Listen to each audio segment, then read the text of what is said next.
ladies and gentlemen. I'm Greydon, and this has been Buster, where I buy, watch, and review budget bin movies for you. Today's movie is something I'm very excited about. I got contacted, as I told you in last week's video, I got contacted by this gentleman named Betancourt on Twitter. He wanted me to review his movie. I'm like, sure, why not? I have a movie review channel. I review movies. Sure, why not? I know what you guys are saying. Greydon, this is not a budget bin movie. I've never even heard of Always a Grind. Right there. Always a Grind. I never heard of this film. Well, you can find it on Amazon Prime. Be like, wait, this isn't falling to you. You can't physically, you don't have the physical media. You can't review this because it doesn't exist the way you want this to work on this channel. Actually, it does. You can rent it for $1.99. You can own it for $4.99. If you have Prime, it's free. It fits the criteria. If this was physical DVD, it would be sitting right in the $5, $3 movie bins, waiting for it to be found. It's one of those hidden gems where you go, oh, look at that. This movie looks interesting. For $3? Yeah, let's buy it and watch it. That's this movie. That's Always a Grind. The graphic will be right up here. And now it's time for this review. The movie starts off with a scene of Betancourt, California. I think it's California. I've been to California. I think it's California. It could be. It's not Canada. It doesn't say where it is. It could be Canada. I don't know. I'm assuming it's California because most movies are made in California. That's why. Anyways, Amy, Mike, and Steve are three friends. They also have one thing in common. They hate their jobs. Amy's a waitress who used to work at a five-star restaurant, went to sleep with her boss, and got moved down the food chain to a cafe where she's taking coupons and can't live off of coupons. Michael went to school to become a writer, and in that process of writing, he lost his way and worked for a newspaper and wants to write a novel but can't because he loses all his passion in his job. Steven went to film school. He shoots movies. You're like, oh, he's doing what he wants. He shoots movies in the adult industry. Yeah, he's not happy about that. He thinks he can make his own movie, so that motivates him to be like, I need to do something better. They each get fed up. Each under their own circumstances get fed up with their jobs. They meet at a bar just after their day just to talk. They decide, Steven's like, I can do a better film than them. They're like, why don't we? We have a writer. We have a guy who knows how to shoot. Amy's like, I can do stuff. Here we go. So the next thing they do is Steve quits his job. He looks for another job. He almost becomes a poison extractor from a snake. That's a dangerous job. I saw it on Mike Rowe, Dirty Jobs of Mike Rowe once. It's a very dirty job, very dangerous job too. I wouldn't want to do it. More power to Steve, though. So Mike says to his boss, I'm taking my vacation from this year. I'm also taking the one that you promised me last year and I didn't get to do, so I have 4 weeks of vacation. I'm taking those right now. He goes to the beach. He starts writing. Turns out he's writing the scripts for this based off of the titles are plays off of Ernest Hemingway books like Old Man and the Sea. It's hilarious. You gotta see the movie to get them. So I can't even remember what some of them are. I didn't write them down in my notes. Yeah, so you guys just gotta watch the movie to find out what they were. Shortly thereafter, they read the scripts. These are fantastic. They're gung-ho about this. So they decide to start making this movie. So they have to find actors. First thing, you need to find actors. They go to a strip club to find actors. All the women smack Mike and Steve, tell them no. They get tossed out, kind of like Mike just gets tossed out. Steven gets like chucked, kind of like Jazz on Fresh Prince of Bel-Air. He's like all over the place against the wall.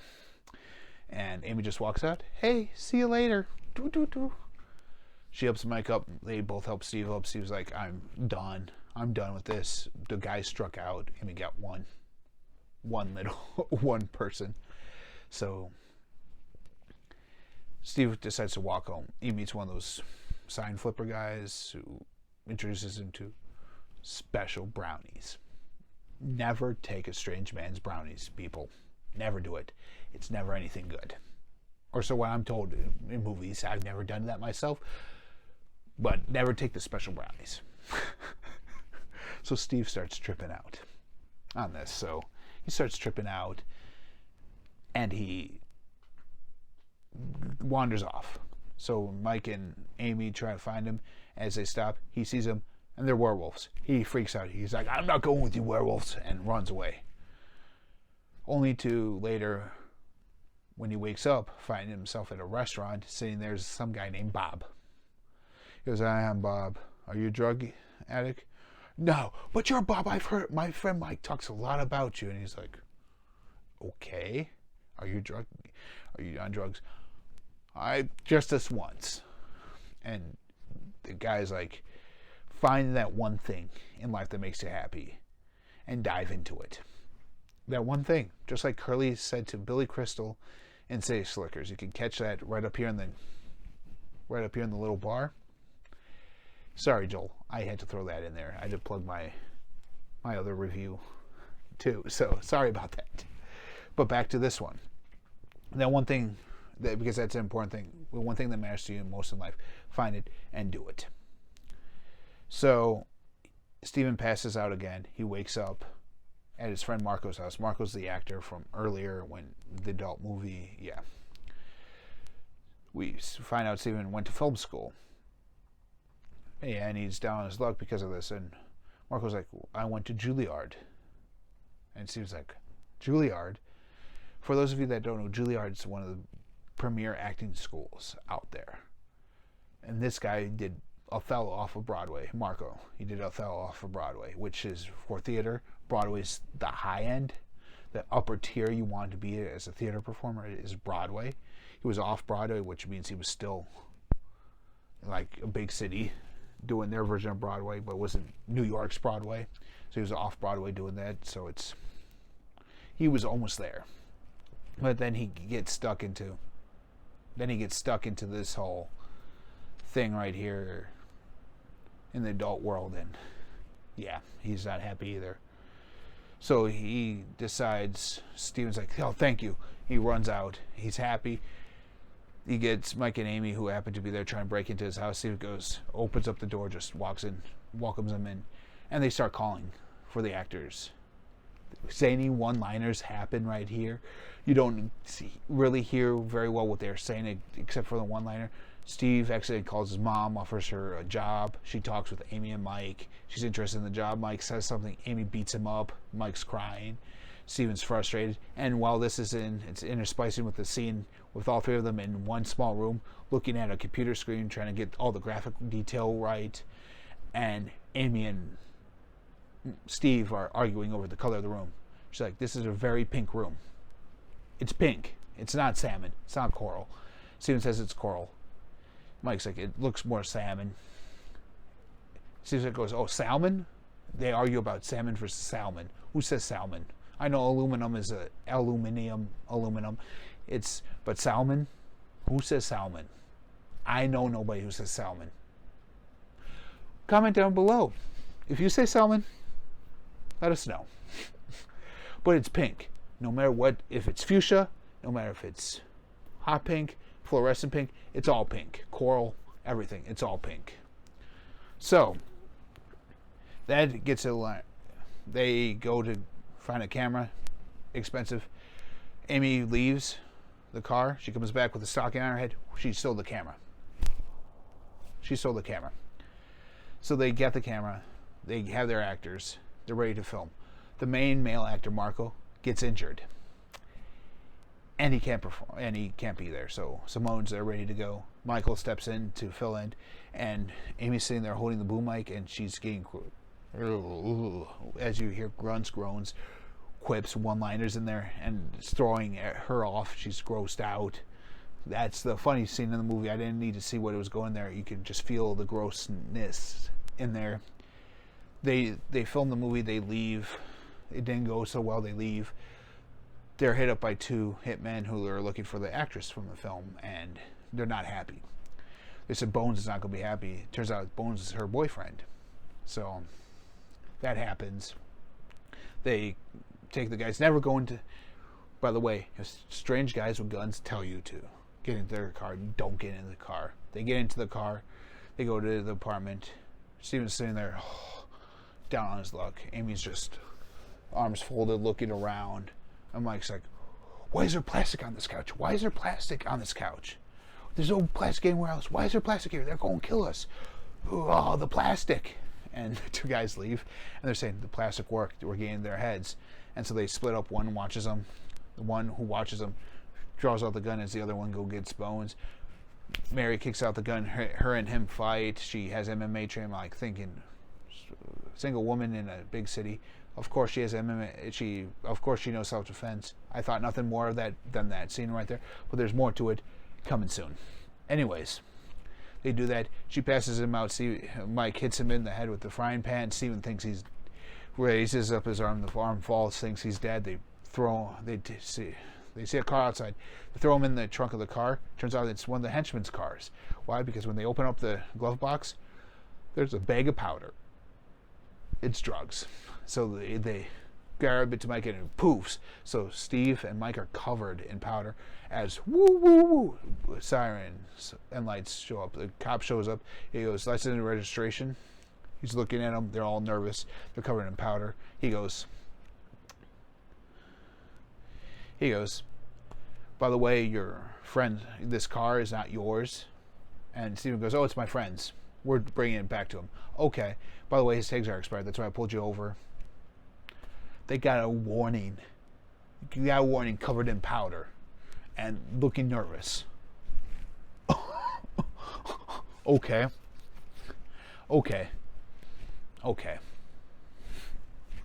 So they drive to where they need. As they're doing that, Amy pulls out the gun. She goes, I could have shot him.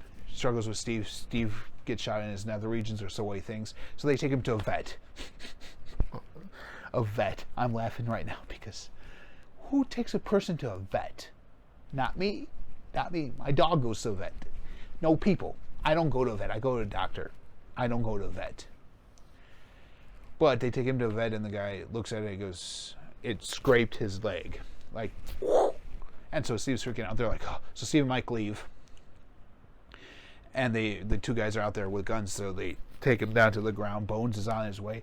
As Bone pulls up, we see, as he gets out of his car, it's Bob from the restaurant. We find out this is Bob the Bone Breaker. He's a mobster who breaks people's bones who cross him. So he has the gun pulled on him, and he's about ready to shoot him.